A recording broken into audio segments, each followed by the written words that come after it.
സദൃശവാക്യങ്ങൾ അധ്യായം 15.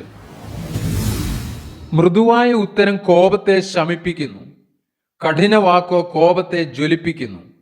ജ്ഞാനിയുടെ നാവ് നല്ല പരിജ്ഞാനം പ്രസ്താവിക്കുന്നു, മൂഢന്മാരുടെ വായോ ഭോഷത്വം പൊഴിക്കുന്നു. യഹോവയുടെ കണ്ണ് എല്ലായിടവുമുണ്ട്, ആകാത്തവരെയും നല്ലവരെയും നോക്കിക്കൊണ്ടിരിക്കുന്നു. നാവിൻ്റെ ശാന്തത ജീവവൃക്ഷം, അതിൻ്റെ വക്രതയോ മനോവ്യസനം. ഭോഷൻ അപ്പന്റെ പ്രബോധനം നിരസിക്കുന്നു, ശാസനയെ കൂട്ടാക്കുന്നവനോ വിവേകിയായിത്തീരും. നീതിമാന്റെ വീട്ടിൽ വളരെ നിക്ഷേപമുണ്ട്, ദുഷ്ടന്റെ ആദായത്തിലോ അനർത്ഥം. ജ്ഞാനികളുടെ അധരങ്ങൾ പരിജ്ഞാനം വിതറുന്നു, മൂഢന്മാരുടെ ഹൃദയമോ നേരുള്ളതല്ല. ദുഷ്ടന്മാരുടെ യാഗം യഹോവയ്ക്ക് വെറുപ്പ്, നേരുള്ളവരുടെ പ്രാർത്ഥനയോ അവന് പ്രസാദം. ദുഷ്ടന്മാരുടെ വഴി യഹോവയ്ക്ക് വെറുപ്പ്, എന്നാൽ നീതിയെ പിന്തുടരുന്നവനെ അവൻ സ്നേഹിക്കുന്നു. സന്മാർഗം ത്യജിക്കുന്നവന് കഠിന ശിക്ഷ വരും, ശാസന വെറുക്കുന്നവൻ മരിക്കും. പാതാളവും നരകവും യഹോവയുടെ ദൃഷ്ടിയിലിരിക്കുന്നു. മനുഷ്യപുത്രന്മാരുടെ ഹൃദയങ്ങൾ എത്രയധികം! പരിഹാസി ശാസന ഇഷ്ടപ്പെടുന്നില്ല, ജ്ഞാനികളുടെ അടുക്കൽ ചെല്ലുന്നതുമില്ല. സന്തോഷമുള്ള ഹൃദയം മുഖപ്രസാദമുണ്ടാക്കുന്നു, ഹൃദയത്തിലെ വ്യസനം കൊണ്ടോ ധൈര്യം ക്ഷയിക്കുന്നു. വിവേകമുള്ളവന്റെ ഹൃദയം പരിജ്ഞാനം അന്വേഷിക്കുന്നു, മൂഢന്മാരുടെ വായോ ഭോഷത്വം ആചരിക്കുന്നു.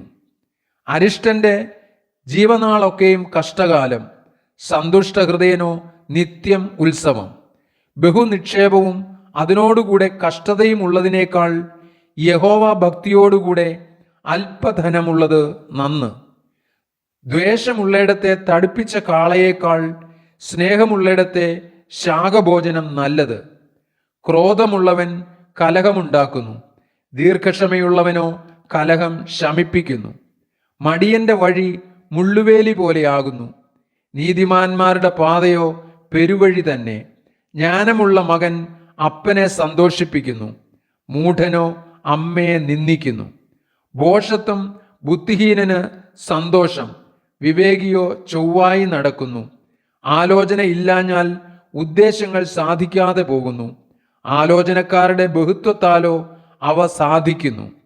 താൻ പറയുന്ന ഉത്തരം ഹേതുവായി മനുഷ്യന് സന്തോഷം വരും, തക്ക സമയത്ത് പറയുന്ന വാക്ക് എത്ര മനോഹരം! ബുദ്ധിമാന്റെ ജീവയാത്ര മേലോട്ടാകുന്നു, കീഴെയുള്ള പാതാളത്തെ അവൻ ഒഴിഞ്ഞുപോകും. അഹങ്കാരിയുടെ വീട് യഹോവ പൊളിച്ചു കളയും, വിധവയുടെ അതിരോ അവൻ ഉറപ്പിക്കും. ദുരുപായങ്ങൾ യഹോവയ്ക്ക് വെറുപ്പ്, ദയാവാക്കോ നിർമ്മലം. ദുരാഗ്രഹി തൻ്റെ ഭവനത്തെ വലയ്ക്കുന്നു, കോഴ വെറുക്കുന്നവനോ ജീവിച്ചിരിക്കും. നീതിമാൻ മനസ്സിൽ ആലോചിച്ച് ഉത്തരം പറയുന്നു, ദുഷ്ടന്മാരുടെ വായോ ദോഷങ്ങളെ പൊഴിക്കുന്നു. യഹോവ ദുഷ്ടന്മാരോട് അകന്നിരിക്കുന്നു, നീതിമാന്മാരുടെ പ്രാർത്ഥനയോ അവൻ കേൾക്കുന്നു. കണ്ണിന്റെ ശോഭ ഹൃദയത്തെ സന്തോഷിപ്പിക്കുന്നു, നല്ല വർത്തമാനം അസ്ഥികളെ തണുപ്പിക്കുന്നു. ജീവാർത്ഥമായ ശാസന കേൾക്കുന്ന ചെവിയുള്ളവൻ ജ്ഞാനികളുടെ മധ്യേ വസിക്കും. പ്രബോധനം ത്യജിക്കുന്നവൻ തൻ്റെ പ്രാണനെ നിരസിക്കുന്നു, ശാസന കേട്ടനുസരിക്കുന്നവനോ വിവേകം സമ്പാദിക്കുന്നു. യഹോവാഭക്തി ജ്ഞാനോപദേശമാകുന്നു, മാനത്തിന് വിനയം മുന്നോടിയാകുന്നു.